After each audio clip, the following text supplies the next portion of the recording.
इस प्यारी सी बच्ची का नाम है नीलिमा, जिसका जन्म कुछ दिनों पहले उत्तर प्रदेश के मैनपुरी जिले में हुआ था।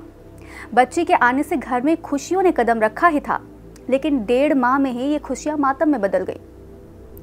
नीलिमा को कुछ दिनों से तेज बुखार, सांस लेने में समस्या होने के कारण परिजन उसका उपचार एक निजी डॉक्टर के यहाँ करा रहे थे।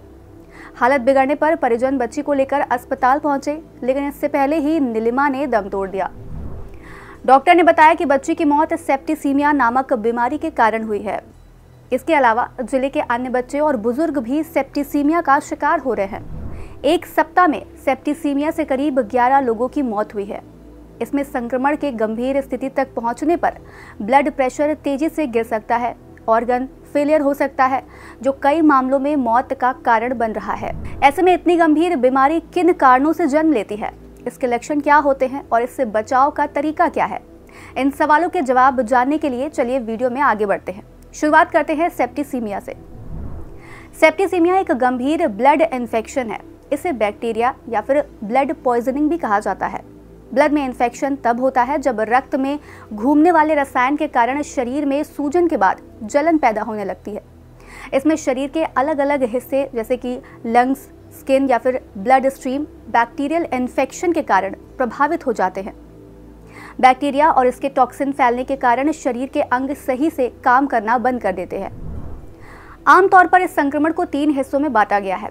पहला है शुरुआती सेप्सिस, दूसरा गंभीर सेप्सिस और तीसरा है सेप्टिक शॉक, जो कि किसी पीड़ित व्यक्ति की मौत का कारण बनता है। यहाँ आपको ये क्लियर कर दे कि सेप्टिसीमिया और सेप्सिस दोनों अलग अलग होते हैं।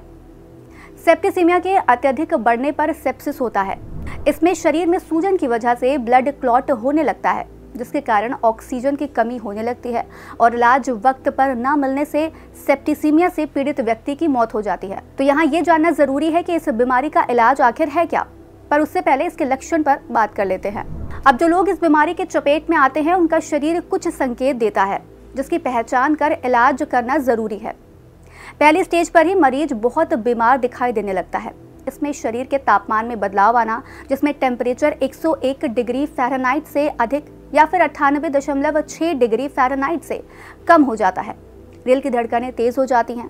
समय पर इलाज न मिलने पर लक्षण गंभीर होने लगते हैं, जिसमें भ्रम होना या फिर स्पष्ट रूप से ना सोच पाना, उल्टी जैसा महसूस होना, त्वचा पर लाल रंग के छोटे छोटे बिंदु दिखाई देना, यूरिन की मात्रा कम हो जाना, रक्त प्रवाह अपर्याप्त हो जाना और डायरिया होना आदि शामिल है।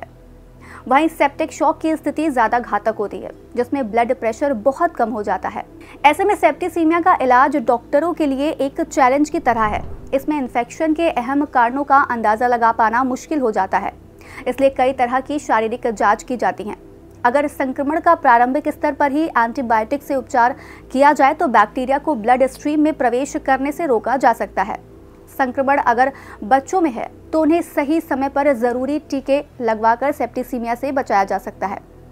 बचाव का सबसे बेहतर उपाय है कि अगर आपको लगता है कि आप संक्रमण की चपेट में हैं तो तुरंत डॉक्टर से संपर्क करें, इसका अस्पताल में उपचार कराएं।